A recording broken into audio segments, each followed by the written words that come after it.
Okay, this is question 125, that in class I said you need a shell method, and actually, when I went back and looked at it, it does not require a shell method, but I think I told you that the answer was D, but for that the answer should be B, and I'm going to explain why. So for number 1, this was the information you were given, to find the area of R. So the area of R is the yellow part that I colored in here.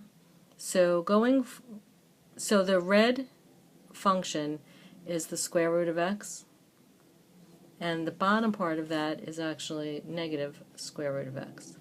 And then the blue line is y equals x minus 3 over 2. Okay, so you have to decide which one of these would give you the right area.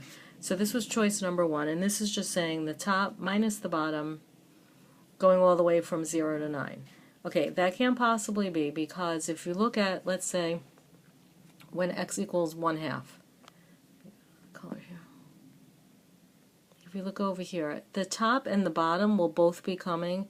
It'll be y equals radical x on the top and y equals negative radical x on the bottom.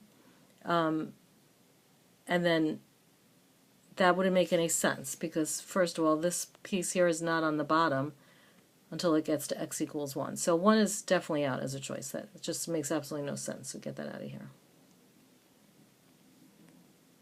Okay, next we have choice 2. So at first, choice 2 might seem like it makes no sense.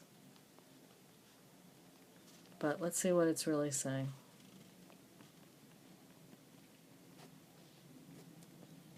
Okay, if you just look at this part over here, this is saying the integral from 1 to 9. So if you just go from 1 to 9, you'll see that the red is always on top, this is the red, and the line is always on the bottom, that's the bottom.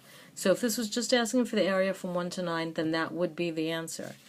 But then it added this extra like little weird part over here. And so what exactly does that mean? Well, remember we had a rule that if you have a constant, you're allowed to pull it out to the front.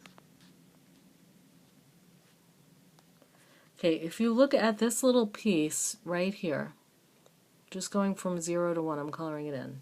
Hopefully you're going to notice that it's symmetrical on the top and the bottom, above and below the axes, the x-axes. So if you could find the area of just the top part, which would be this piece here, then couldn't you just multiply that by 2 to get the whole piece?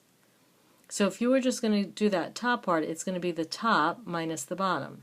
So it's going to be radical x minus 0, because you have the x-axis here. So that's this piece right here, going from 0 to 1 of that, but that's only going to give you the little piece above the axes, and you need this little piece that's below the axes. So if you find the black piece, just multiply it by 2 and you'll have the whole thing. So number 2 actually does work, and that's definitely a choice. And then you have choice number 3. Get rid of this.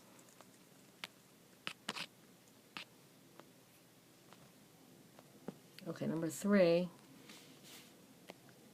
is saying from negative 1 to 3, and I'm going to just stop right there, because negative 1 is going to be, color, over here.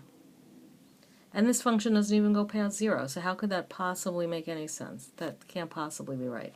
So 3 is another choice. So the only one that worked was number 2, and that was choice B.